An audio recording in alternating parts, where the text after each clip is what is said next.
Nikki. Hey, Selena. How are you? Good. Good. I got a little more energy this time. Good. And hello, Sweet Tea and TV Oh, hi, sweeties. people. Why don't you call them sweeties? Can we Because- just adopt that name? Because we've never said that we do that. Oh. You guys are sweeties now. But can we at least explain what that means if you're going to do that? We can. Okay. So it's supposed Is to it be not like... self-explanatory? Well, I don't know. Not necessarily, because then I got confused when it doesn't matter. It's like because it's sweet tea, then you're the sweet teas, but when you say it real fast, it's like, oh, sweeties, which is also Southern. I feel like that has a lot of nuance. There's a lot of layers to that. Yeah. It's a very thought-out nickname. Well, and also I think that listeners sometimes nickname themselves.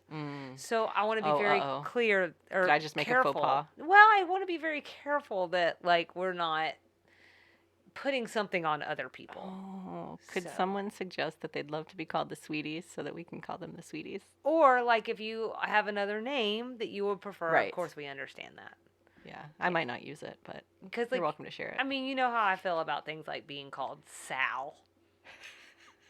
You love it. Hey, if your nickname or your name is Sal, I support you. It's just I stand not by you. Yeah, but please don't call me Sal. Don't put your stuff on me. Yeah, don't put your name on this name. Me being called Nikki, CKI. It drives me crazy. Yeah. People are like, how's that spelled? CKI? And I'm like, no, that's not the right way to spell it. It is interesting because I do feel like sometimes name spellings come with personalities. I think that's 100% true. Yeah. Yeah.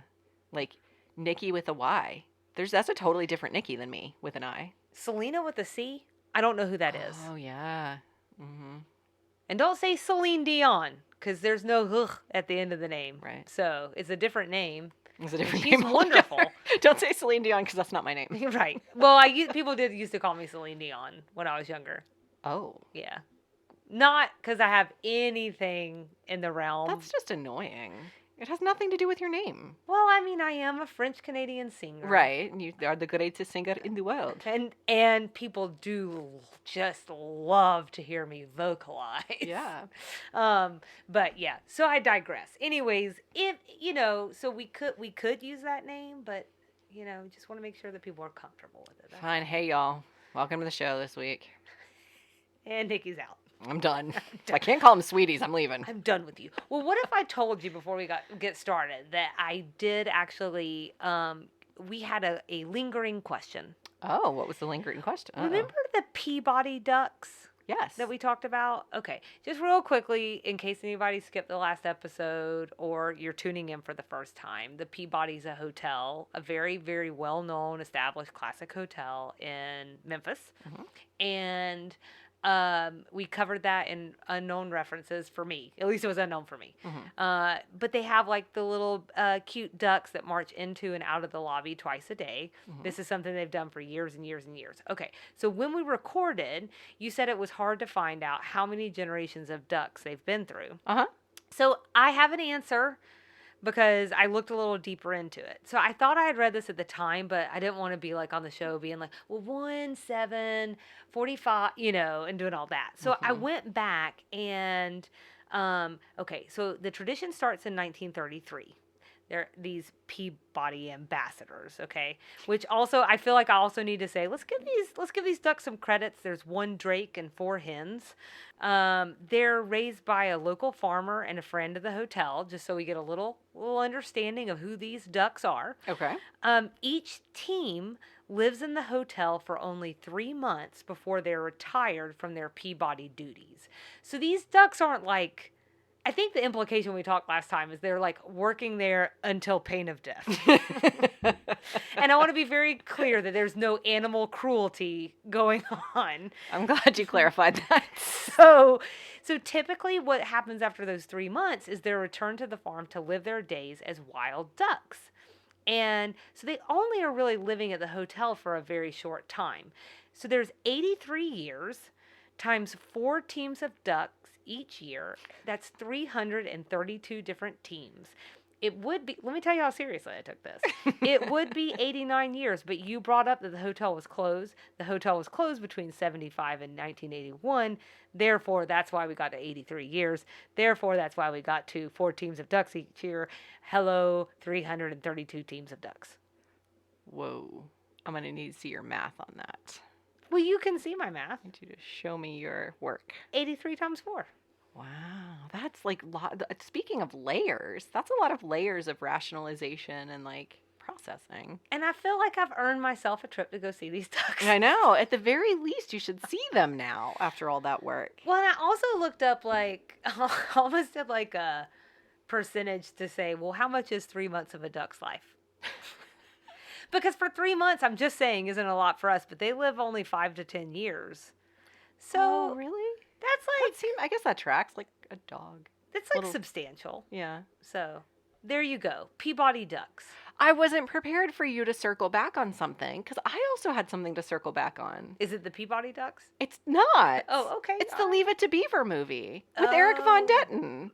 I knew in episode 2, I think you brought up Mhm. Leave It to Beaver, and I was like, wasn't there a movie about that? Kind of like the Brady Bunch movie that was remade in the 90s? Yep. There was a Leave It to Beaver movie. I used to love it because I thought Wally was so attractive because Wally was Eric Von Detten. Okay, I feel like you're gonna need to tell people. I don't think I need to tell people anything more than that. I'm I pretty think- sure everyone's going to know who he is. Please DM us, everyone, and tell Nikki how. I mean, no offense to Mr. I'm sorry, what's his name again? Von Detten. Mr. Von Detten. Eric Von Detten. That while we loved him in Princess Diaries, that's who it is, right? Oh, was he in Princess Diaries? Because I remember Dear him from... Heaven and Stars. I wasn't prepared to give this update today. I'm sorry. I remember him from Brink on Disney, a Disney Channel original movie where he played an inline skater in the mid-90s, and he's gorgeous. He looks like the kid that played Casper, Devon Sawa. Devon Sawa. He's very Devon He Sawa-esque. is very Devon Sawa. This is a very millennial discussion. If you're not a millennial, you will have to Google him, and or Selena will have to share a picture of him on social media along with this episode. Devon Sawa was also, he was very much so the Tiger Beat Yes. heartthrob for a while. Uh-huh. For women our age, but when we were girls. And so Eric Von Detten did not make it quite to that level, but it he didn't was really in the Leave happen. It to Beaver movie, which I really loved. Apparently it did not do well. They had it. It's weird. They had it ready. They were ready for at least one sequel. They had the whole cast signed to come back for a sequel, but it performed so poorly they canceled the sequel, which makes me sad because I would Wait, have who enjoyed did he it. play? Wally. Okay, The that big makes brother. sense. Okay. Mhm. So this kid, I think so. Who he was in the Princess Diaries for people who are very interested. What's his name one more time? Eric Von Detten. Mr. Von Detten. He played the high schooler who was kind of a jerk, or really a jerk, that Anne Hathaway's character is like in love with in that very high school way, and like is trying to get with towards the beginning of the movie before she becomes like a princess. I keep hitting the mic with my hat. I'm sorry about that. Yes, that would be Mr. Eric Von Detten. Yes. He was also in Toy Story. He played Sid, the Oh. torturous kid. Yeah. He was Wally Cleaver in the 97 film Leave It to Beaver. And he was in 98, the lead character in the movie Brink. Well, there you go.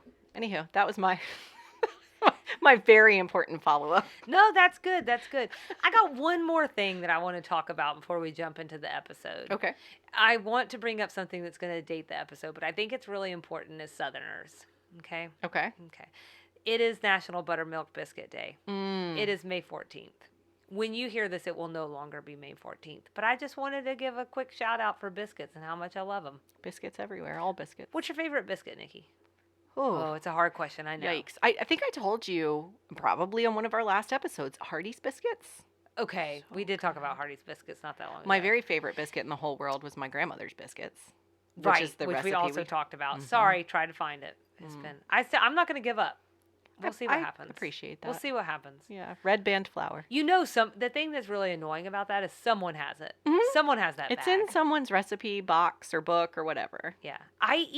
Whoever bought them, I even tagged that company Oh, to wow. see if You they did would. all the things. Yeah, but Aw. apparently they think they're post. They think they're too Aw. big for us. Gosh darn it. Or whoever it is. I can't even. Pillsbury, maybe. Whoever bought them. I can't remember. Yeah. But yeah. So no, but so Hardee's, that's fine. But like, how do you like your biscuit? Like, if you're only getting your biscuit one way, like, do you want it just pure, just butter? Oh, like how do I want Yeah, it made? that's what You I know what? mean. I've been eating them with honey more lately. Yeah. So good. I got that big giant jar of Georgia harvested honey from Costco, Okay. and that's how I've been eating them. For a long time, it was butter melted on with strawberry jam is my other favorite. So of the two, I would pick either honey or strawberry jam. What about strawberry and honey? Oh, you're blowing my mind. I haven't tried that. Oh, you got to. I haven't tried that. Yeah, I don't care. I like grape jelly just fine, but on a biscuit, it has to be strawberry jam. It has a certain something. I also feel like, just on this note, Cracker Barrel, and like any restaurant really, I noticed it at Cracker Barrel, they are really stingy with the strawberry jam. Or it's the most popular flavor, because when you look in the little jam section, Yeah. they have tons of grape, they have tons of apple butter, which I don't care for, but no strawberry jam. I don't care for apple butter. I mean, like, if I'm picking between grape, strawberry, and apple butter, I'm going to pick strawberry, then I'm going to go grape, and then I'll do apple butter. See, I'm gonna have 3 Biscuits? one of each. How do you like your biscuit? So, I like them all the ways. Like, you can't, although I will say, like, sometimes there's some really cool places that I don't feel like we get enough of. Now, I know we have Callie's here, and Callie's is great. I still haven't had Callie's. Well, so what I will say is, like, what we don't have is like a biscuit head, and we don't have like a Vicious Biscuits, which I want to like shout out both of them, which are amazing, because when you go in there, they have a jam and jelly bar.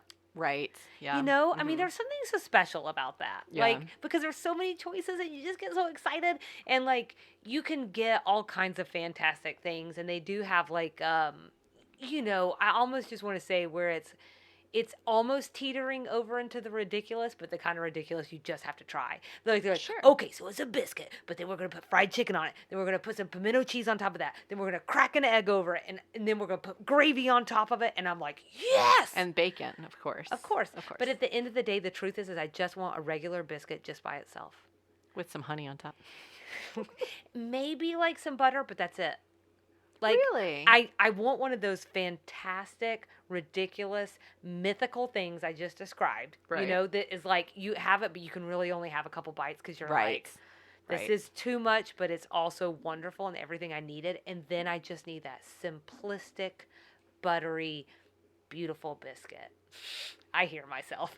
Do you know, actually, this may be anti-Southern to me. I actually think Pillsbury, like in the blue can, those are actually really delicious biscuits. The Southern home styles. Okay, well, if we're going this route, I'm like, we used to cover designing women. Now we're a biscuit podcast.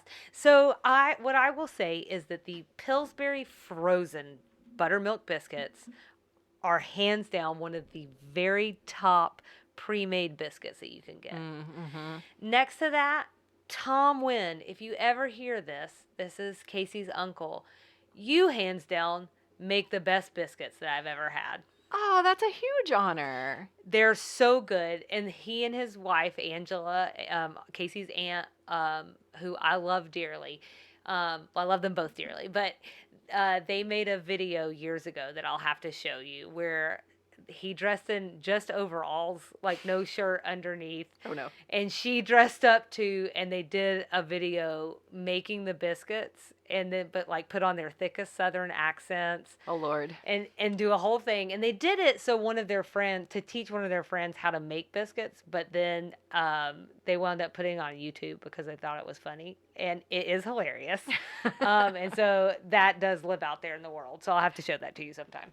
It also, incidentally, will teach you how to make the world's best biscuits. Oh, dang. Yeah, I need to see that. And then my last thing that I'll say, although I want you to say whatever else you want to say about biscuits, is that today I am wearing my son of a biscuit shirt, which is incidentally my favorite saying, and also a t-shirt that I got from Vicious Biscuits.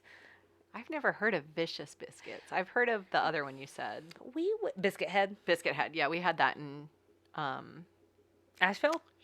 Asheville. Yep. Look I at was that. going to say Charlotte. That wasn't right. Asheville. I don't know much. but I do know biscuit biscuits. places. Yes, we went when we went to. It's not actually in Charleston. I think it's in Charlottesville, or there's definitely one in Charlottesville. But when we went to Charleston last year, there's one in that vicinity. Okay. And we've tagged them in some photos, and they're always very gracious and share it with their followers as well. And I don't know. Anyways, anytime you find that symbiosis on Instagram, all I'm saying is it's nice. Rough spot for you. That's all I'm saying. And beyond that, we're a Southern podcast who's also covering designing women. So should we do that?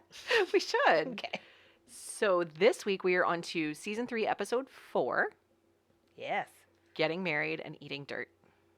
that's the one. The women of Sugar Bakers are shocked when their eccentric friend Bernice becomes engaged to marry a man with a slight problem. He proposes to every woman he meets. This one aired on December 5th, 1988. We are calling it A Little Long on Drywall and a Little Short on Studs. Hilarious. I love that so much. It's written by LBT, directed by David Trainer. You ready? I'm ready. Any general reactions you want to share? Why couldn't LBT give Bernice this wedding?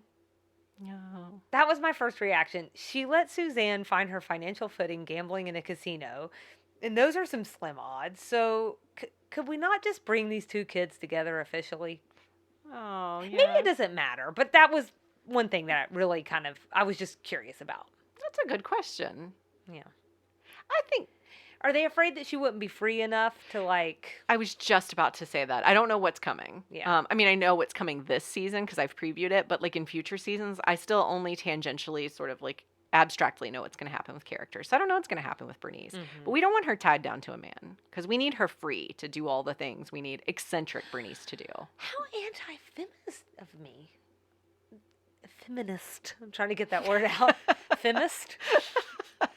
Sounds like some kind of... What do you mean, anti-woman? cleanser. Yeah, I didn't even mean for it to be that way. I just if that was going to be her happy moment, Yeah. and that's what's going to make her happy, like, why couldn't the lady have it? But I don't care. As long as we get Bernice, that's all I care about. I think it feeds into my general reaction, which is just Bernice. Like, I want her free. I want her ready to go. want her free? I just want 100. Like, I liked this You want a episode. good time, gal? I liked this episode a lot. I just, anything Bernice is just 100% for me. My question about the episode, I'm confused about the plot. Okay. So does Ev forget that he proposes to these women? Uh-huh. Or does he just do it for kicks? Because in the end of the episode, he said, or like middle of the episode, he said he didn't know he was getting married.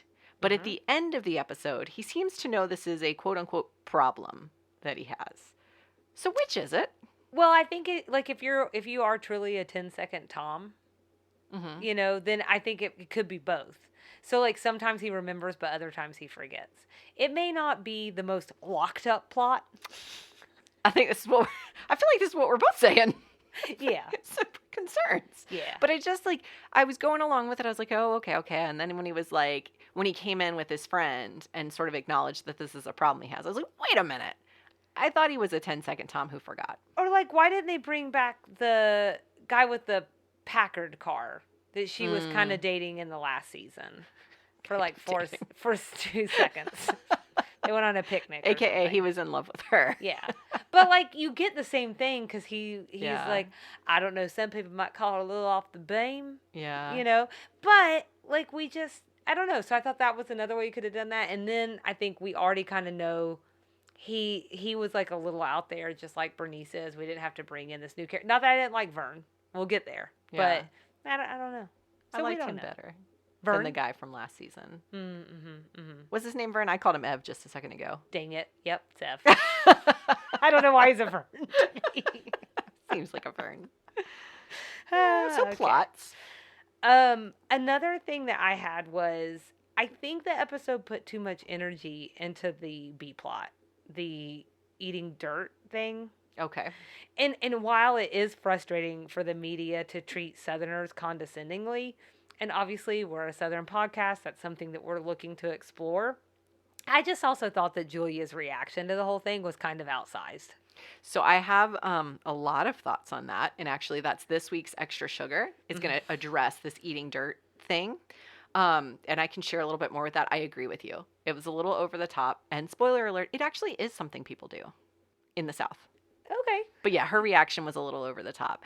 And on that note, so when she talks to his secretary, to that reporter's secretary, she lists off some different foods that Southerners are known to eat. Yeah. She talks about grits, homemade biscuits and gravy, fried chicken, barbecue, cornbread, watermelon, fried pies. If you were to put that list in some sort of order for yourself of your favorite foods, what rises to the top for you? Oh, Biscuits? it's biscuits. It's biscuits. Mm-hmm. What would you put at the bottom? I'm sorry, can you read the list one more time? Okay. Biscuits and gravy, Uh-huh. fried chicken, Uh-huh. barbecue, Uh-huh. cornbread, watermelon, and fried pies. I don't want you to hate me. Uh-oh. I think it's watermelon. Okay. Just out of How that sad. whole list. How sad for you. Or how good for you. For me.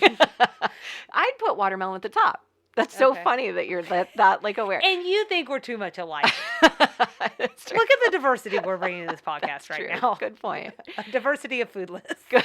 So, yeah, that's a good point. This is why we make a good pair. It's the same reason Kyle and I are married. If I weren't married to Kyle, I'd be married to you because I am married to him so that I can eat the stuff he doesn't like. There you That's go. really what it's all about. That is everything that's about. Except that's a problem with Casey in my relationship. 'Cause Oh, we like really? everything. Everything? Yeah. Yeah, Pretty you much. should have chosen a pickier eater. You know? Well, fried pies probably rise to the top for you. No, not really. They're way down on the bottom for me. Yeah, same. The same. It's like, but I think we actually talked about this too. In a previous Extra Sugar, we wound up talking about fried pies. I was talking about Merciers. Mercier. And so, but I do like their pecan one. There's just no fruit in it. Right. And then I'm like, the one I feel I have like to try. I don't need anyone to, and I know some people are like, shut up, Selena. We just like fruit in our X dessert. But to me, it feels like if I eat fruit, I just want to eat fruit. If I eat dessert, I just want to eat dessert. So I see that. I don't need, like, it doesn't make me feel better about myself to be like, oh, well, there were peaches in that cobbler. You know, I just want the cobbler. The cob or the lure. I don't know which one it is. Clearly it's Can't one of it be them. both? Yeah. But that's a good question. I like that question. It just struck me. Mm-hmm. Do you have any other general reactions? I just have one more. Okay. It feels like we're recycling some old plots already. Oh, dang. You're coming in hot today. So this is not the first time we've seen Julia rage over a news article disparaging the South. Okay. We've done that at least once or twice. Probably the New York Times. Yes. Generally that. Yes. Nor is it the first time we've seen Suzanne suffer at the hands of premenstrual syndrome. So there was something about those and like the pairing of it. It just felt to me like we've been here before. And the story didn't even feel that different enough that I was like, So. Which leads, we're just like, we're on it today because that leads me to my last general reaction. Okay. I want to have a conversation about PMS and Okay. about using that as an explanation or an explainer for a woman's behavior. Where are we on that? Just As a society or in this just room? in this room. Okay. I know where society is on it. It strikes me that this is one of those situations where I think in season 1, there was an episode we were recording where you said something along the lines of like, you can't talk about my mama, but I can talk about my mama. And so this feels like a woman thing where like I could say like, hey, Selena, you may be PMSing this week because your emotions feel outsized. It feels like maybe I could say that, but even that feels inappropriate. And so I was just I think I was a little ruffled when Mary Jo was like, just ignore her. She's PMSing. I think I was a little miffed. I was just curious how you felt, if anything. I think the first thing, I'm going to go and I'm going to share my gut reaction is that, like, I'm a pro-choice kind of gal. And I choose, in a few situations, just saying, but I choose for people who experience PMS to do with it what they will. So if you want to use PMS to explain yourself in a certain situation, then I'm all for it. If you feel like that has nothing to do with what's going on with you in a given moment and you're just experiencing a human emotion, and so bugger off, I'm okay with that too. And so people shouldn't put like, I shouldn't say, hey, Selena, you're being kind of mean this week. I don't have any problem with someone who experiences PMS saying that to me. Yeah, okay. If you have a penis, please do not say that to me. Yes. Okay, so we're on the same page. Yeah. Okay. And so you weren't miffed at all when Mary Jo did that. I was even a little miffed with Mary Jo doing it, but maybe because she's not my friend. Did it feel like they were trying to do a callback, though? In talking about these circular plots. Like, we've been here, guys. That's what it kind of felt like to me. Good point. That's a good point. So that's kind of how I took it, but okay. I understand what you're saying. I do also think, like, I think it would be degrees.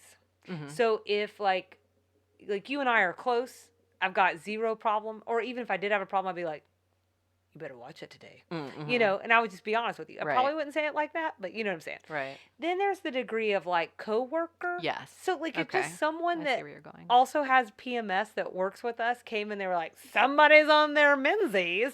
Yeah, I'd be pretty annoyed with that. Probably give them the middle finger for a few reasons. I would also be really shocked if someone did that. I also just realized what you just said. You know how people are always saying that. That's just always. It does sound kind of Southern and 60s Southern. You're on your menses, your menstrual cycle.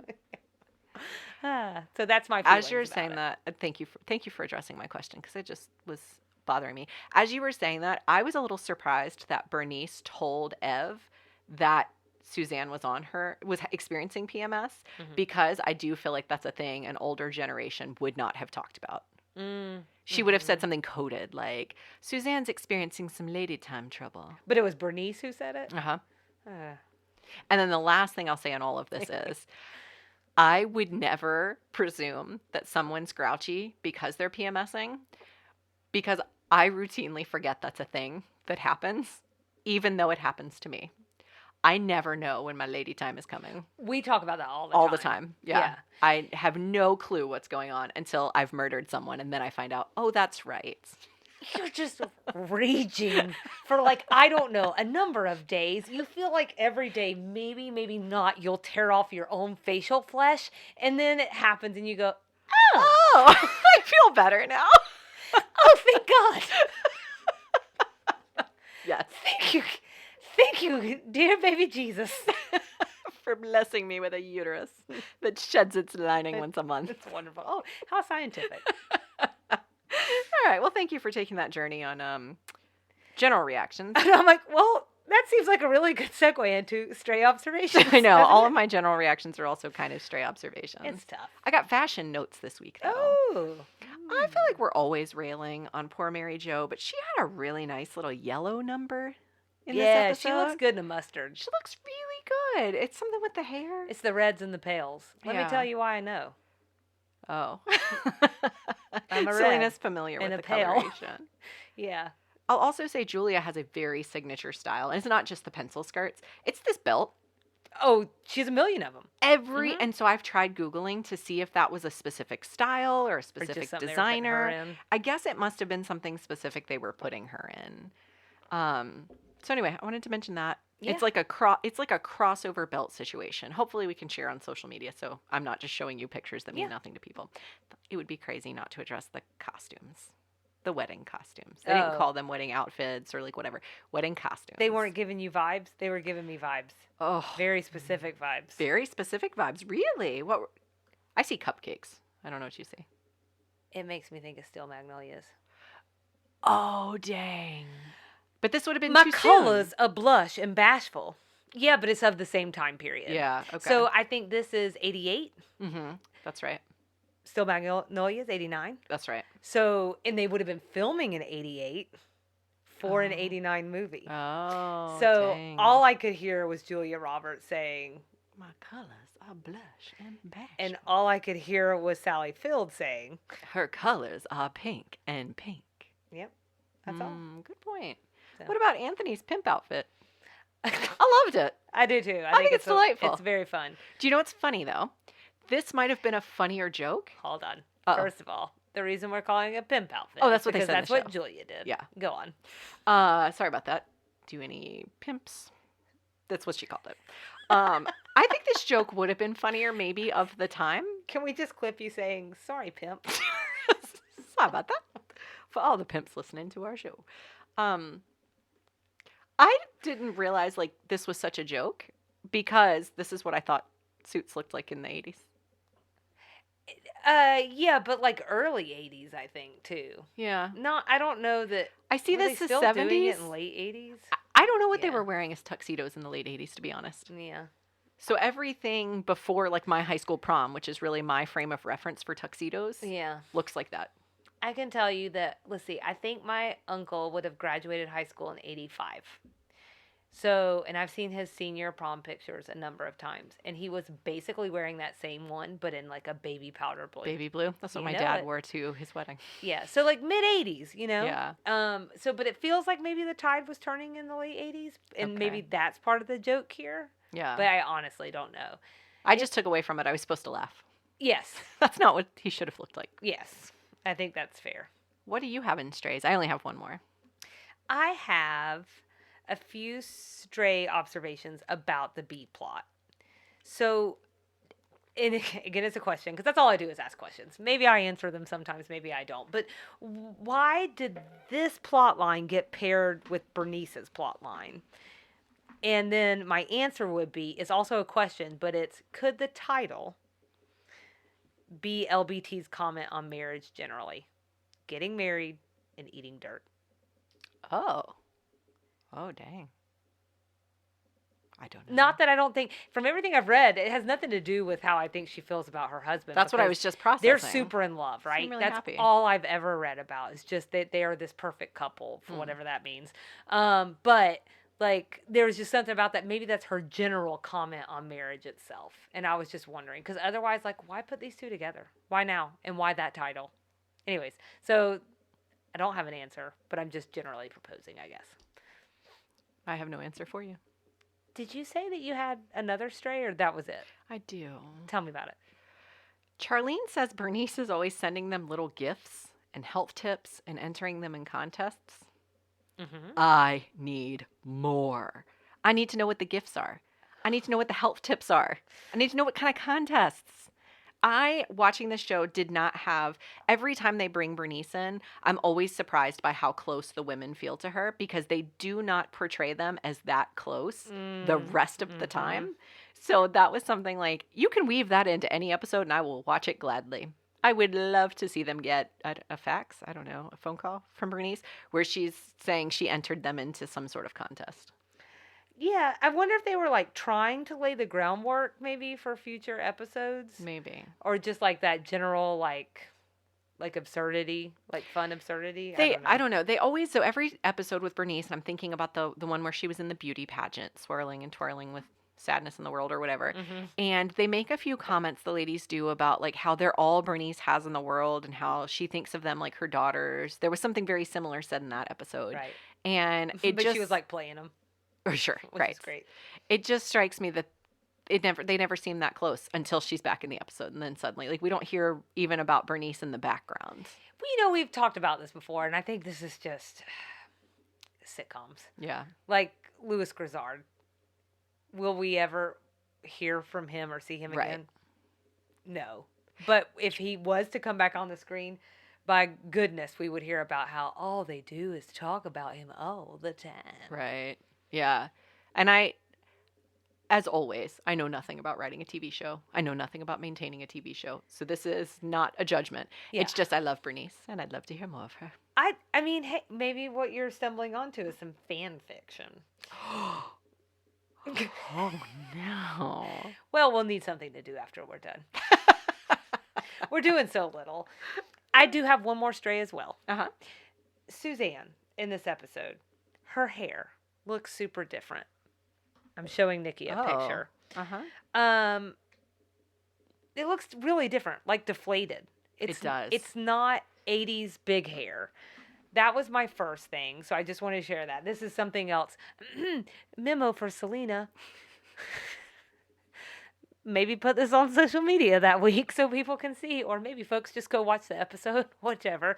But that just looked really different to me. And then she's noticeably the only one not in a bridesmaid's dress. Mm-hmm. I am wondering if this is related to Delta's off-screen weight gain. It does seem like the way they deal with not that Delta was pregnant, but it does feel like the way they deal with pregnant women is to just like put them in way oversized clothes, or like they draped it, like, had it laying over her. Yeah. So yeah, that's a good point. Yeah, so I thought it just kind of struck me as weird. I saw that they were using the PMS thing as an excuse that she just didn't want to do anything. It didn't even necessarily bother me. I just think, in terms of the way that it played out in the episode, it didn't distract me. I think just as the show goes on and the conversations that we're having, it's hard to not think about those things. And I also just want to real quickly say that, like, Delta Burke is a living person. Mm-hmm. And I just want everyone to hear and understand and know that Nikki and I never want to do or say anything that would ever hurt anyone's feelings or disrespect them. So when we talk about this, it is very much so in the vein of this is sort of what was going on in the world of the show, in the world right outside of the show. And then also to just say, I think, and I'm going to quickly speak for you here. Okay. We're not okay with any body shaming. No, never. And we're not okay with. I think that's the reason I'm going to eventually feel very passionate about speaking about it, is because I cannot believe what we do to women's bodies in the media. I cannot believe we do it to them. Yeah. And I think it would be a stand for me and you to talk about it in this space and here, to say, shame on you, anyone who talks about women's bodies and makes it that way. So ours is very much through that lens and not through this fascination lens of like, oh, let's explore this woman's body. Right. Yeah. So I just felt like we needed to take a quick. As you're talking, I'm trying to remember. I think it was the end of season 1. I did sort of a deep dive a little bit into what happened with Delta Burke. Not because we were ready to cover it at that point in time, but because it was relevant, maybe. Her relationship with LBT. Her husband. No, sorry, you're right. You're right. That's what it was. And it I was don't the know extra why his sugar on that one. escaping me right now. And now because you've said it, it's going to escape me. You know, Dash. But yeah, her marriage, Gerald McRaney. That's right. Thank you for that. So I ended up doing a deep dive on her. And it's also interesting. The media still does crappy things to women, for sure. But even looking back through the lens of what I'm used to seeing, some of that coverage was like mind-blowing how it felt appropriate in the mainstream media to talk about her body. Right. Even dating back, like I watched the Britney Spears documentary, one of the documentaries a few months ago, and I remember seeing this coverage as a teenager, and that was just the way we talked about people. And watching it now, I'm like, why was that okay? Right. And so it's these moments in time where you actually see progress when the world feels like it's not progressing. There is progress, because there's a lot that they used to say in the media that it's not okay anymore. There's new things. There's always new things, but it is sort of mind-blowing and at some point we will discuss it in more detail. But yeah, I hear you. So, strays. I'm done with strays. Right. Let's talk about some things that we liked. I think you really liked this one. I actually did like it. So I had 2 things I liked. One, Bernice. Just give me a Bernice plotline anytime. But it's funny. I actually liked the B plot.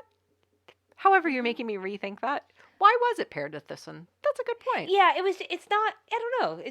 Nothing was terrible. It's just, it left me with questions. Yeah. It left me wondering. Or like, it's that thing we've talked about before. Could we have shifted it and spent more time with Bernice?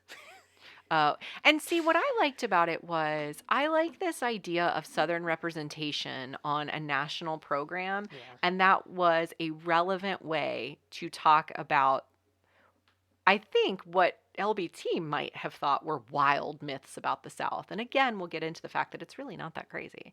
But it wasn't part of her South. So she was trying to say, like, you guys have this outsized view of what we're like and this caricature of what we're like in the South, and we're not. And it was just kind of a cool way of working into the show. Now, why it was part of this particular episode, I don't know. That's a really great question. Yeah. But I actually liked that idea.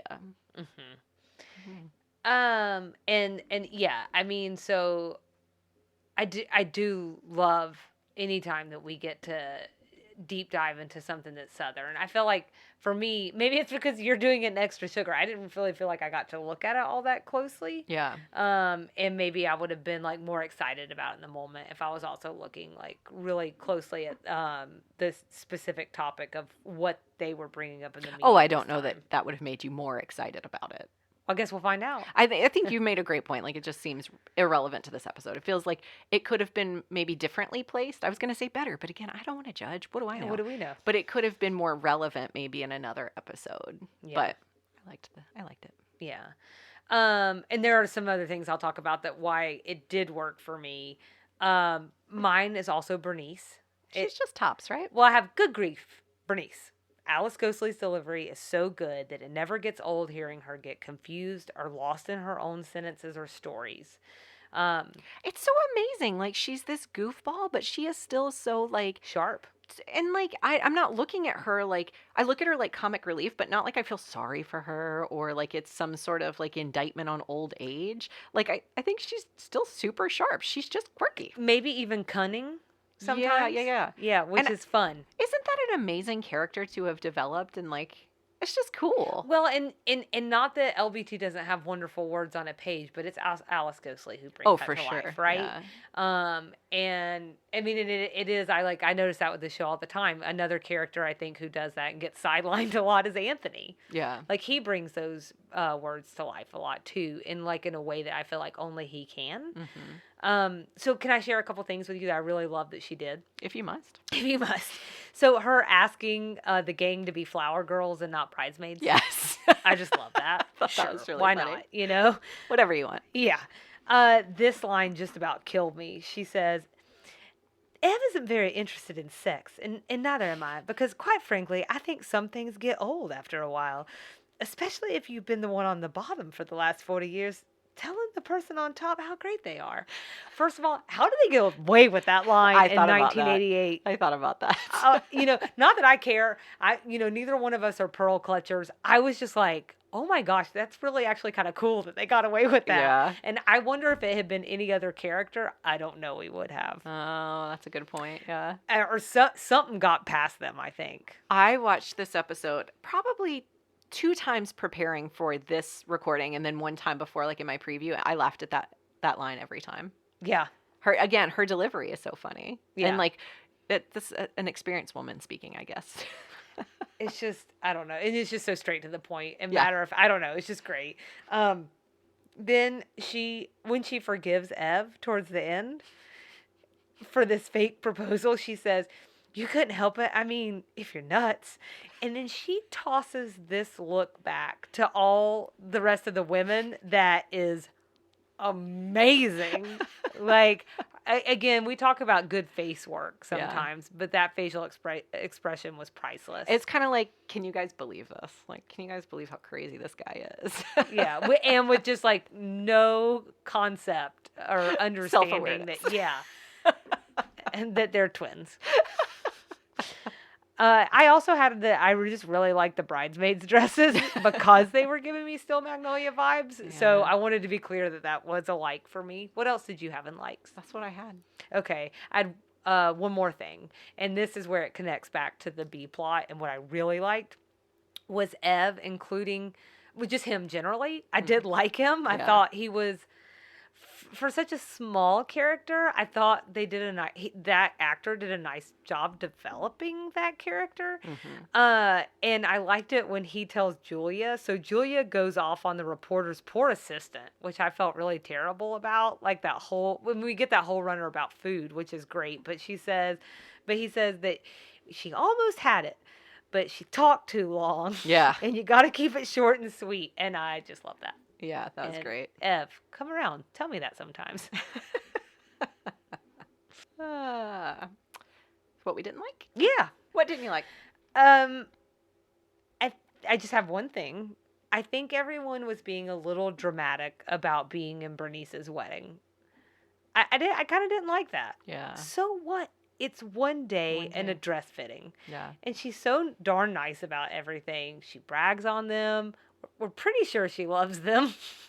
Like, why? Why the big deal?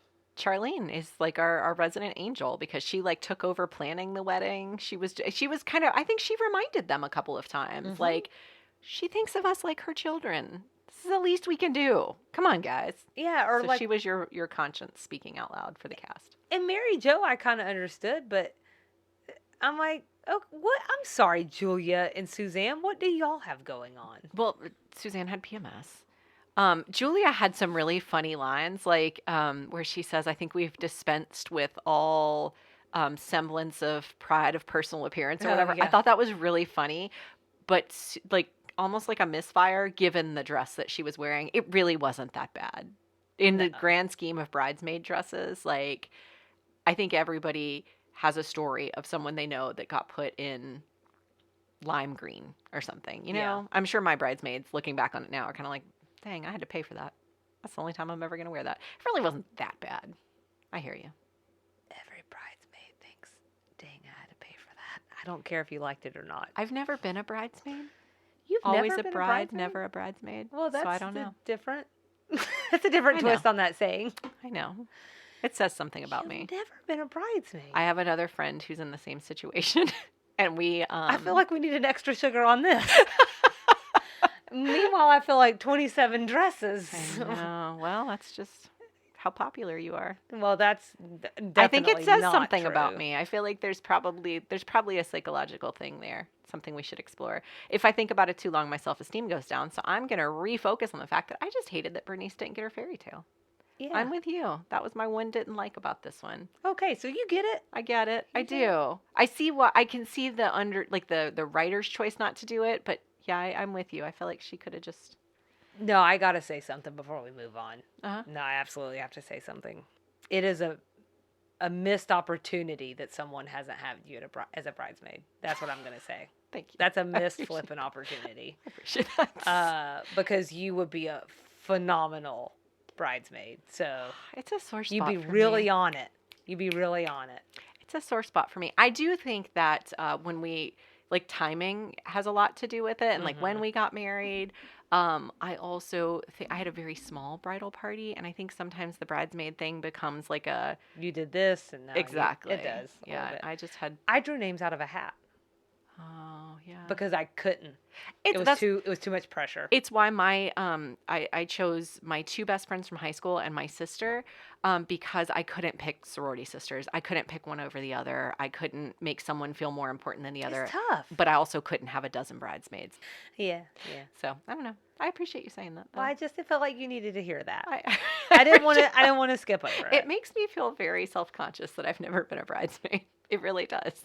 I have a friend who's never been one either. Yeah. Similar situation, we're very similar lives, and we've joked before that we need to have second weddings so that we can be each other's bridesmaids, just so Yeah. we can have that experience. Yeah. It does feel like something I've missed out on. We'll talk off here. Yep. Okay. I say that with a grain of salt. Part of it sounds Ah. terrible. Well, Ratings? let's do rate this sucker, shall we? We shall. Oh. Oh, You- look, it's my turn. I don't have a rating scale. Do you have one? Can I steal it? Yes. I have a rating, but not a scale. You can have my scale. It's nonsensical Bernice fiascos. Oh, wonderful. I gave it 5 out of 5. Ooh. I went all in. Just it's Bernice. Yeah. She's the highlight for me. That's all I have to say. I thought her lines are so funny. Her delivery is so funny. I had issues with the plot, but whatever. It was great. I liked it. I gave it a 3.3 out of 5. Dang. Gosh. But all You of must not like that- Alice Ghostly. No. God bless her Because soul. every single bit that I gave it was really to Bernice and Ev. Yeah. They got all of my 3.3. Yeah. I just think they're both great. But aside from loving to spend time with Bernice, I wasn't sure I understood the purpose of this episode. It's another one where I feel like we wind up in the end where we started. Nothing changes. None of our characters grew. I didn't understand the purpose, and when that happens, I'm always gonna like score it a little lower. I get that. So I've got news. What's the news? Okay, so we were spinning out a little bit on the first 3 episodes because we wanted to say like who won the episode, but we didn't know what to call that. We don't want to just say who won the episode. That's boring. Anybody could do that. Yeah. Well, you came up with something brilliant, which is, I wouldn't call it brilliant. well, sometimes I'm afraid it's accidentally going to sound sexual, Uh-oh.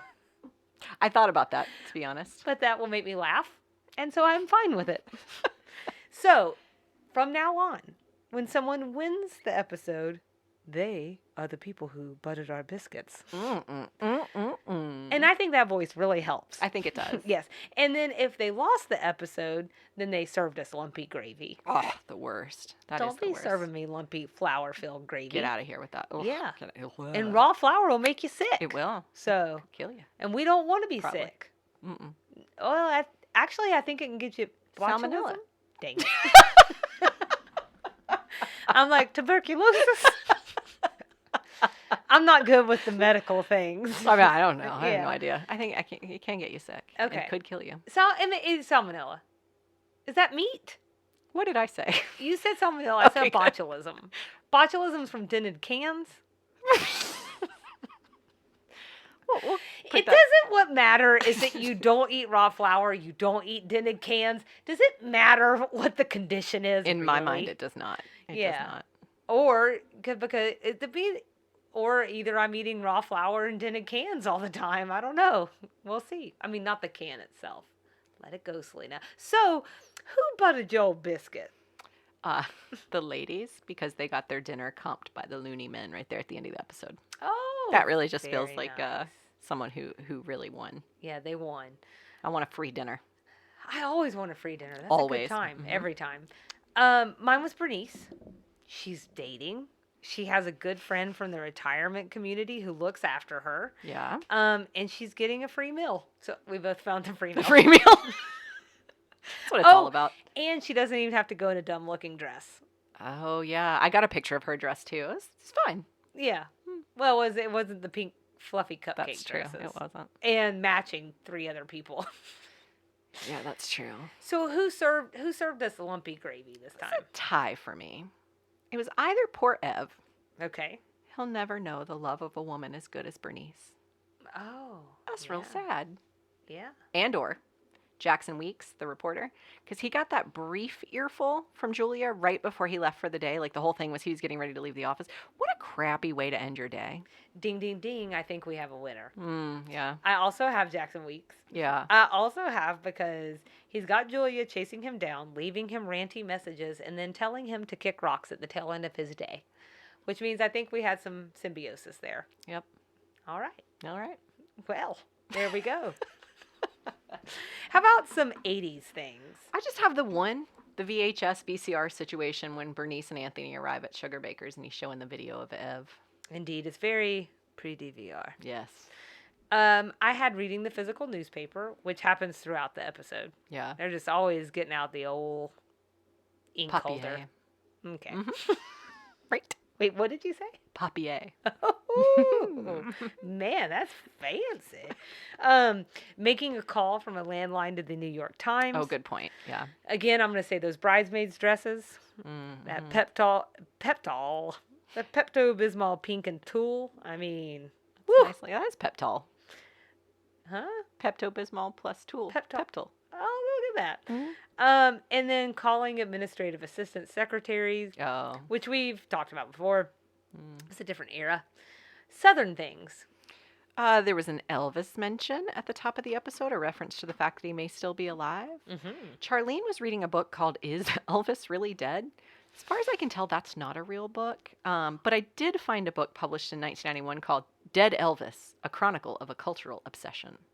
Oh. Which is about this like conspiracy about whether he's dead or alive.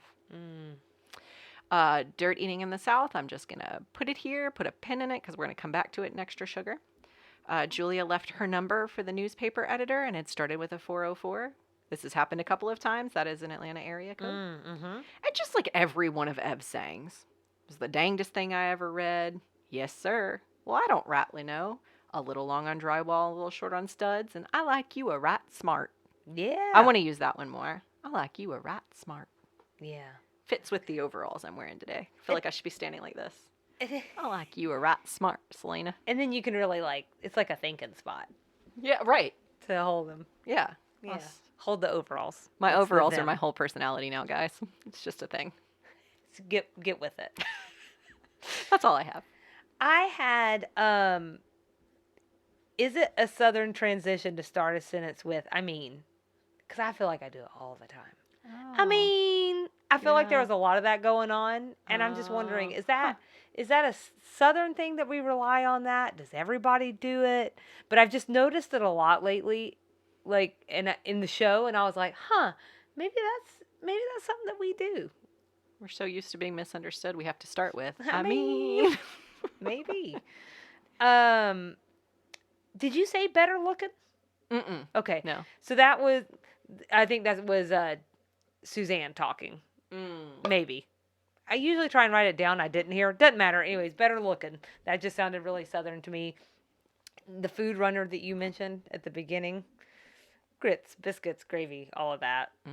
And then, so Suzanne says, talking about Julia, that she would wind up sounding like some old loony drunken debutante left over from the Civil War. Oh. If she called the New York Times about the article. Mm-hmm. And then there's also a couple more Civil War references that get linked in there as well. Delightful. So it's always the best. References that we need to talk about. I'd Laika, the space dog. I'm so glad that you looked into that because I realized on rewatch this morning to get prepared for today that I missed that one. Well, the what do you call them? Captions. The captioned website that I look at to look at the script called it Latka. So I was looking up Latka, the space dog. Which is potatoes, right? Yes. Okay. And it won't take you very far when you're looking for a space dog. Latka. Yeah, I'm like, what did you find out about the potatoes? Latka is a stray Soviet dog that was sent into low orbit in 1957. The first animal to orbit the Earth and one of the first sent into space. The first sent into space were fruit flies, and they were recovered, and a rhesus monkey who died on impact after a parachute failure. Laika was actually a little bit of a controversy because there were no plans made for her survival.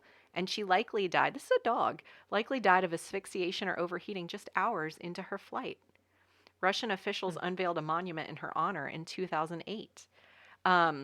So an interesting point, I just mentioned a little controversy. What's interesting is actually, even though there were no plans made for her survival or retrieval, it really didn't spark conversation about ethics in like animal testing because it was overshadowed by the U.S. Soviet space race. So everybody sort of looked another direction. Also a different time for animals, yeah? Right. Yeah, but I think it sparked some conversation kind of late. Yeah, maybe as the conversation shifted in culture and society. That's why they unveiled that statue for her later. Because without her, there were, I guess, I don't know much about the space race and all that, but she was important, is the bottom line. Yeah. So that was thing one. I'm sorry. Thing two, another dead person, Judge Crater. Yeah. A New York State Supreme Court justice who went missing in the 30s. What an old reference, even in the 80s, no? This is Julia's like famous for these, right? Her and Hal Holbrook are just always talking about the 30s. It's old for them. I don't remember when they were were born in the 30s. Oh, okay. I'm almost sure. She died in her 60s. It was like in the early to mid 2000s. Okay. I'm almost sure 30s. He may be a little bit old. Well, he just passed last year and he was like 92. Yeah. I don't do math. Anyway, Judge Crater was related to a political scandal. Mm-hmm. I ended up reading about it. I'm not bringing it all here, but it's interesting. Selena's bringing it here. Go for it, Selena. Well, I do. I just wanted to say that it is really interesting, and that we could link to an article if people want to look closer at it. I think it's again just like I find that corruption in that time period so interesting for a few reasons. One is that people really like to say, gosh, I just wish we could return to the good old days. And I would just like to say samesies. Not samesies to good old days, but it's just a different time period. That's it. Like they were just wearing fedoras and they were still pieces of crap out there. So I don't understand what we're talking about when we say that. That's all. That's just my little annoyance. This one was very specific to New York, and I'm not sure very many people want to return to the good old days of New York. I think corruption in New York is pretty widely known, no? That's true. That's true. But also here. There's everywhere. Good old boy networks is a real thing, right? Yeah. So I just say, What are you talking about? The days that were good for them Um, and people like them. it also, like, and it is, but, like, talking about that corruption, his disappearance winds up being a downfall, or a factor in the downfall of Tammany Hall. What's a New York City political organization that lasted for nearly 2 centuries and had its, like, stronghold over New York. So I think that's kind of important. I saw Tammany Hall, and I was Uh-huh. like, I feel like I learned that at some point in time. I don't need to You relearn really that. do. Like, I think I learned that in, like, 4th grade. Yeah. That and Boss Tweed. I will never forget Boss Tweed. Boss Tweed. I don't know that How do one. you? Oh, really? Yeah. He was just like a really corrupt political figure. Yeah. And so the only other thing I wanted to bring up, because I just think this is super weird, okay? So 75 years after this guy disappears, I don't know if you ran across this or in your research or not. So it seems like there was a break in the case. It's like widely reported on in the news. I think this is like an '05 era, something like that, when a letter from a recently deceased woman surfaces, and it claims that her late husband, who was an NYPD cop, and his brother were responsible for Crater's death. And he's like buried somewhere under the current site of the New York City Aquarium. There's no follow-up. No one ever reported on it that I could find to say, like, and yes, it's true. Or like, we found the body, or we substantiated the letter's true. There was no outcome. It was just like, we possibly found the body. Dead silence. Isn't that kind of weird? Yeah, maybe. There's someone who went missing in the 30s. They got bigger issues. But They can't go excavate the New York City Aquarium foundation. I guess it just They're just felt waiting till they like, raise it, and then they'll give it a once-over. It just felt like such a, like, dead end to something that, like, for whatever reason they felt that, why would you bring it all up if you're not going to see it through? Yeah, that's true. Ugh. So anyways, that bothered me. Sorry, Selena. Did you want to talk about cut lines, though? Any that stood out for you? Yes. Right after Julia says you can find people doing stupid things everywhere, but before Mary Jo tells her to go after the paper, this was cut. If the Atlanta Constitution printed an article like this saying that dirt eating was on the upswing in New York, why, they would be the laughingstock of the South. No one would believe that New Yorkers eat dirt. That's right, but if the Times says Southerners do it, then it must be true. You betcha. And there's a picture right here of Buford and Eula May having a little after-dinner clod just to prove it. Who are Buford and Eula May? They're just names I used to make a point, Charlene. Oh, good, because I was going to say, Buford, Eula May, Judge Crater, Latka, I don't know, Latka the Russian space dog. How come I don't know any of these people? I really don't believe that it's the people in New York's fault, though. It's the paper that makes a big deal out of it. So all that was cut. I have 3 points to make here. Okay. One, what a big comment on North-South perception in media that was just cut from the episode. Like, there was a whole conversation in there. That would have been a lot for us to talk about. Right. A throwback to the early conversation in the episode about people Charlene doesn't know. Mm-hmm. So that was sort of Or tying us. in. Right. Right. Now we do.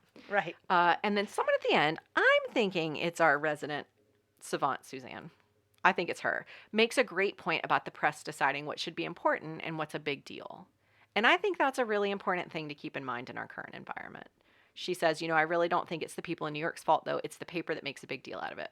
Could be Charlene that says it. Anyway, someone is making the point that it's not the people. It's what the press is choosing to filter to us. 3 points about that. After Bernice says Ev is just like he seems and Charlene says he doesn't talk, this was said. Not much. That's why they call him Dead Ev. And then Anthony says he'll go out and unload the truck. I'm just bringing that up because it felt like a tiny bit more character development for Ev. Not much. Like a smidge. And then you mentioned this earlier when Ev tells Julia she has to keep her message short and sweet. Suzanne says, "Ha, Julia, that'll be the day." This was cut. Suzanne, I can be succinct when the occasion rises. Ha, this I'd like to see. Just a little foreshadowing for what's going to happen later in the episode. Last but not least, there was a lot this time. On the note of foreshadowing, when Julia finally does talk to Jackson, she has to tell him that his secretary took her whole note and tells him to read it. She says she'll wait while he does. That's what leads her to say she knows his time is valuable. So there's a little bit of a cut there. Okay. So that's all I got in cut lines. So next episode? Yeah. Episode 5. I feel like this is a really big one for you, Selena. Big Hoss and Little Falsey. Oh, yeah. I'm excited. So as always, we'd love everyone to follow along with us and engage. We are on Instagram and Facebook at Sweet Tea and TV. Our email address is sweetteatvpod@gmail.com, and our website is sweetteatv.com, and that's where you can find information about our Patreon if you'd like to support the show. And hang tight for extra sugar. I'm going to allude to the dirt eating reference, but we're actually going to play a game. Grits Blitz style. Uh-oh. Mm-hmm. Uh-oh. Mm-hmm. Well, you know what that means. What does it mean, Selena? Well, one, it probably means I'm about to lose a game. And two, it means we're about to see you around the bend.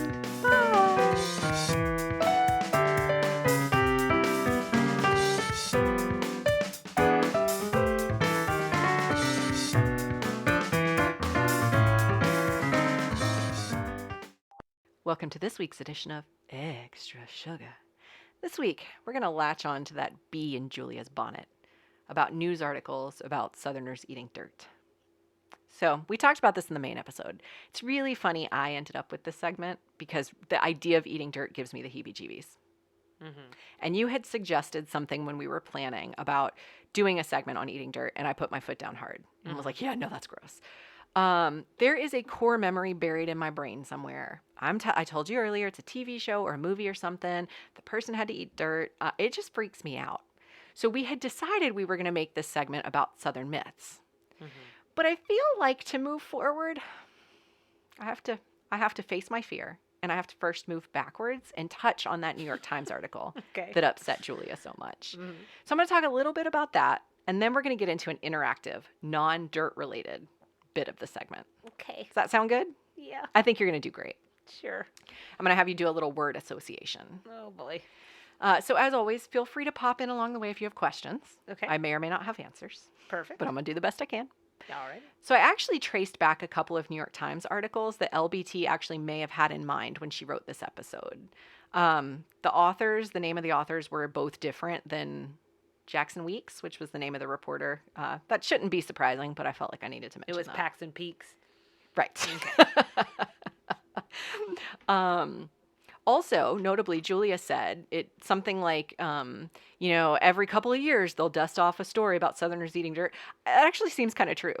In the I think the first article I found was 84, the second one was 86. So it does feel like it's on a little bit of a cycle. Every couple of years, the New York Times would write an article about this. I also found a more recent NPR article about the practice of dirt eating. It was from 2014, which was reported. The article was written in support of a documentary about dirt eating. So I'll link to all that too. So back to those New York Times articles. After reading them, I'd say, did the coverage possibly oversell how common dirt eating was at the time? Probably. Mm-hmm. But they both offered some pretty good evidence that some people, at that time, at least in the South, did eat clay. It feels like an important distinction. They sometimes use the word dirt and clay interchangeably, but I get the sense it's an important distinction that it's actually clay they're talking about. Mm-hmm. But I'm going to caveat all this with, I took a physical geography class in college. That doesn't make me a scientist. So I'm just throwing it out there that I think it's clay. Okay. So then the articles also shared some of the cultural roots of this practice. So here are a couple high points. Dirt eating has a name. It's called geophagy. Geophagy? I don't know. It happens among cultures on every inhabited continent. It may be done because dirt provides critical nutrients and can help fight digestive issues, including nausea. It's actually common among pregnant dirt eaters for this reason.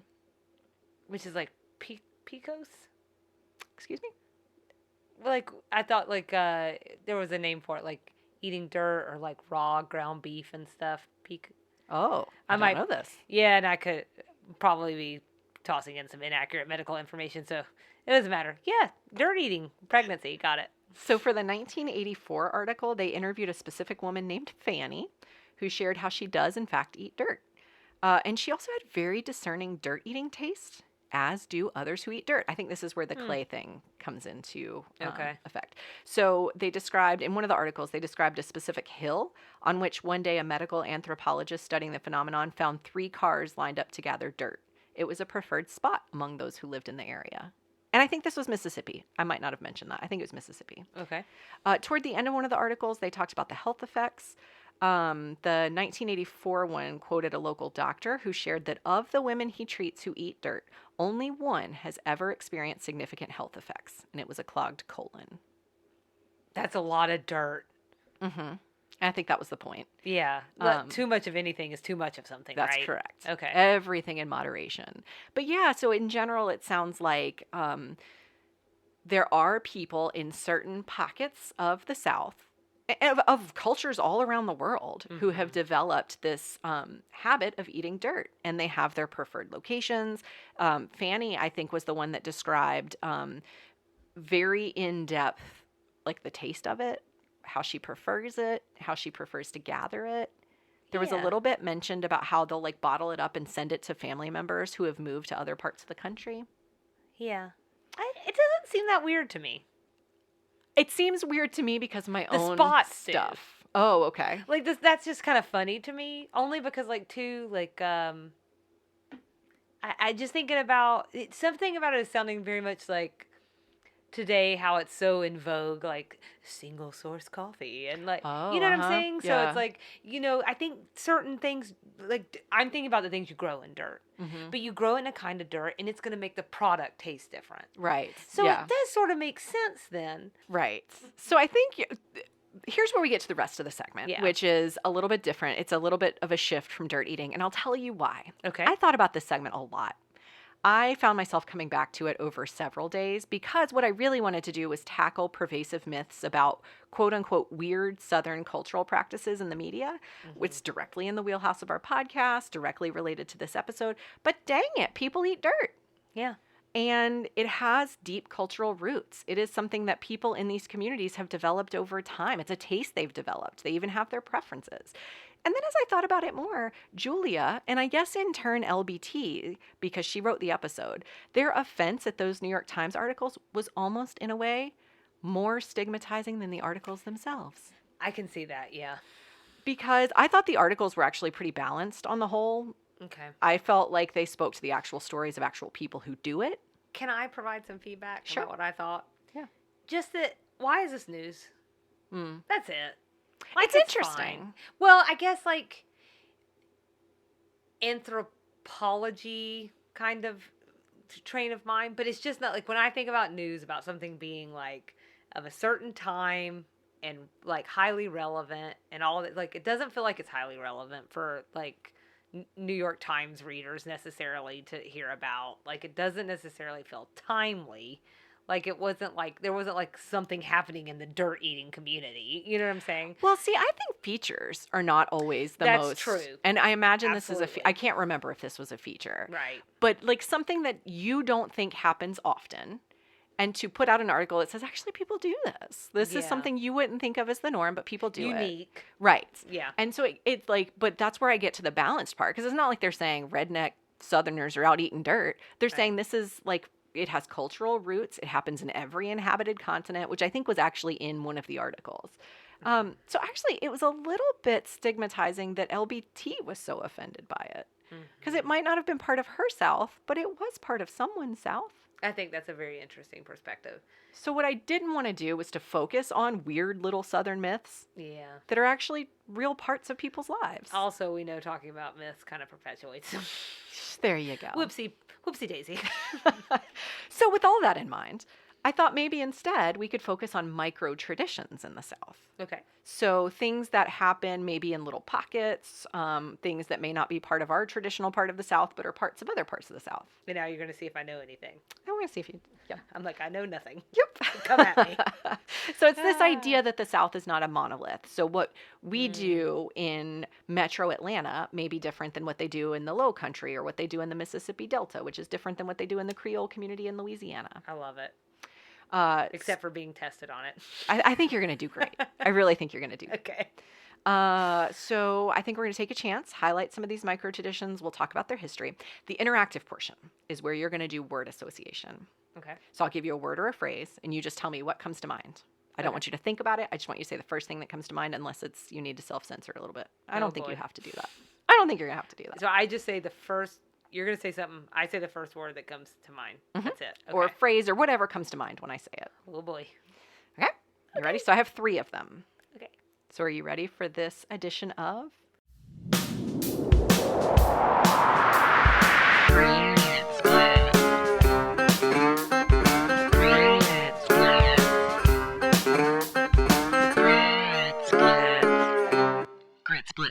All right, folks, she's ready. First up, porch ceilings. Blue. Ah, great. What I had in mind was indigo blue, sometimes called haint blue. So I found a Taste of Home article that says the painted blue porch ceiling started in the American South about 200 years ago. The practice traces back to the Gullah Geechee, enslaved people living in the low country of Florida, Georgia, and South Carolina. Gullah folklore explains that ghosts, also referred to as haints, were not able to cross water. In order to repel evil spirits from plantations, porch ceilings were painted a soft blue. This color was meant to mimic water in an effort to keep any haints or spirits at bay. The Gullah people made sure to cover all their bases, windows, doors, and shutters were often painted the same color of haint blue. A similarly related tradition is a bottle tree, literally trees made of bottles in yards meant to trap spirits. Today, the indigo blue porch ceiling tradition lives on in the low country or coastal regions, mostly of South Carolina, but it's also spread across the country. That You've is seen this so before? cool. Absolutely. And the weird thing is, I've seen it in Charleston. Mm-hmm. And actually, when they were doing our porch out back, they asked us if we wanted to do it blue. I'd so badly want to do mine blue. It's just not the house for it. Yeah. For the very thing that you're saying, it's like it looks so good on those beautiful coastal houses, but on my very cookie cutter suburban home, I don't know it's gonna look that. I don't know it would look that great, but like when it looks good, it looks phenomenal. It's so funny though because I didn't get the Gullah tradition, which I think is fascinating. I think what I was told is that it was just supposed to emulate like the sky. I read that too. Okay. That is another thing. Well, what you said is way cooler. So I will say, I want to mention one thing. Uh-huh. I've only ever heard it called haint blue. I've never heard it called indigo blue. But in my searching, I found a Gainesville Times article that quoted I might not pronounce this right, and I'm sorry, Queen Quet, the chiefess and head of state of the Gullah Geechee Nation, based in St. Helena Island, South Carolina, who said that people of their culture would never refer to the blue ceiling or doorway as haint blue. Oh, really? She said they use indigo blue. More specifically, she said what it is that it's a misrepresentation. It came from Anglo people that started calling it haint because they didn't understand the spiritual part of it. So when we hear that, it's offensive to our people and tradition. Oh. So she added that she takes pride in seeing ceilings painted blue, knowing that her ancestors contributed to that. But I think the linguistic mention is important because that's what I've always called it. So I am going to try from now on to remember to call it indigo blue. Okay. And you called it blue, so good for you. Blue. Well, that's because I only knew a little bit. So next, your word is horseshoe. Luck. Ah, you're doing great, Selena. 2 out of 2. Help me. So I'm referring to an upturned horseshoe as a way to keep bad luck away. Okay. This came up a lot in Southern traditions, but it has its roots in Irish or Celtic culture. This will be interesting to your friends in Ireland. I think it makes sense that there's some crossover with Southern culture because Appalachia was settled by lots and lots of Irish people. Right. So I found an article on southernthing.com that confirmed hanging a horseshoe over a door is a symbol of luck across the South. And they mentioned that how you hang it determines where the luck lands. Specifically, when hung with its ends up over a doorway, you catch good luck for those that live in the house. If you hang it upside down with its ends pointing down, that shares good luck with all that pass through. Personally, I've always heard if you hang it upside down, your luck falls out. Mm-hmm. In my head, I was picturing it like a U. Right. Mm-hmm. That's holding your luck in. But they're saying you could do it like a, what is this, an N kind of, lowercase n, and that showers people with good luck. But I've always been told that's your good luck falling out. Yeah. Maybe it's showering it to other people, and maybe I'm just greedy. It is kind of like an interesting personality study. Yes. In terms of the history, I found an article on Wide Open Country that said the story of St. Dunstan and the horseshoe varies greatly depending on where you look, but the gist of the story is that in the 10th century, St. Dunstan, a blacksmith at the time, was visited by the devil himself. Sounds great. Who asked him for a horseshoe for himself. So Dunstan used iron nails to secure a red-hot horseshoe tightly on one of his hooves, and the devil howled in pain. The devil begged Dunstan to remove the hot shoe, and he agreed under one condition. The devil must respect the horseshoe and never enter any place where one was hung above the door. Because of this, people believed the horseshoe could keep evil spirits and bad luck out of their homes and thus bring in or keep in good fortune. That's interesting. And that's the Irish. That's the Irish, yep. Okay. And I don't remember if you specifically mentioned this in Graceland when you did the extra sugar on Graceland, but Elvis was a big fan of horseshoes. Oh, I did not mention that. So much so he wore a gold horseshoe ring for good luck. He liked jewelry. So there's that one. That's all right, cool. Last one. Okay. What do you think of when I say boiled? Peanuts. Oh my gosh, you killed it this time, Selena. That's right, boiled penis. What? Boiled penis. What are you hearing? Nuts? Okay. Boiled peanuts, a massive Southern tradition. And something I think you might have even mentioned in episode 1 of this season when we talked about our Florida memories, being like a roadside staple. Yeah. Not for me, but people like them. I just had some a couple of weekends ago. You love them, yeah? I do. Yeah. I do. I told you I'm a bad Southerner. That's what I bring to the table. A lot. I think they're polarizing. I don't think again, the South is not a monolith. I'm the only Southerner I can think of who doesn't like boiled peanuts. My mom said she likes them. They're just really messy. That's understandable. So I found an article on the National Peanut Board's website that said boiled peanuts are called the caviar of the South. Incidentally, I've also heard, I think pimento cheese called the caviar of the South. So yes. Take that for what you will. It also feels like we don't have an understanding what caviar is. Yeah, we don't know what caviar is. What do we know? That's what it sounds like. The piece goes on to say no one knows exactly when Southerners started boiling peanuts, but it went on to share some, I feel like I have to enunciate every time. Perfect. It went on to share some historical context clues for when they may have come about, starting in the colonial days. They note that peanuts were first brought to America by slaves from Africa and that boiling likely started there. Then during the Civil War, there's evidence that even when food was scarce for Confederate soldiers, peanuts were available and easy to carry. They would roast or boil them over campfires and add salt to preserve them. Huh.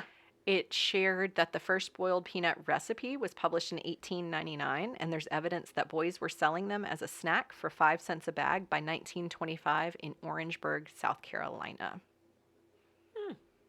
So there you have it. It was a little bit of a detour from where I started planning and like dirt eating, but I hope that wasn't too painful for you. I love it. I love the idea of giving credit where credit's due, highlighting traditions that some of these things for us are so like normal and just like boiled peanuts. It doesn't even occur to me people haven't even tried them before. Oh, right. But it's a thing. I mean, so there were no steaks. I'm sorry? No steaks. Oh, shoot. Stakes. I know, I'm hungry, so When I I went did to it well, Steaks. Steaks. I was like, is Which steaks I a tradition? appreciate. Yeah. Yeah, you're right. There were no steaks. Oh, Since well. I did well. Oh, well. Another day, another. Were there any other Southern traditions you would have liked me to have covered? Oh, that's...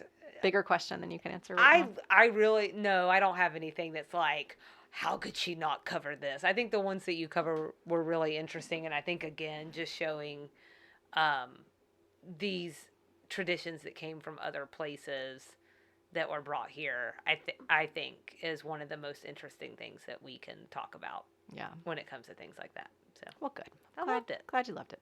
If anyone thinks of anything that I should have covered, let me know, because we could always do this again. I love quizzing Selena. But that has been this week's edition of Extra Sugar.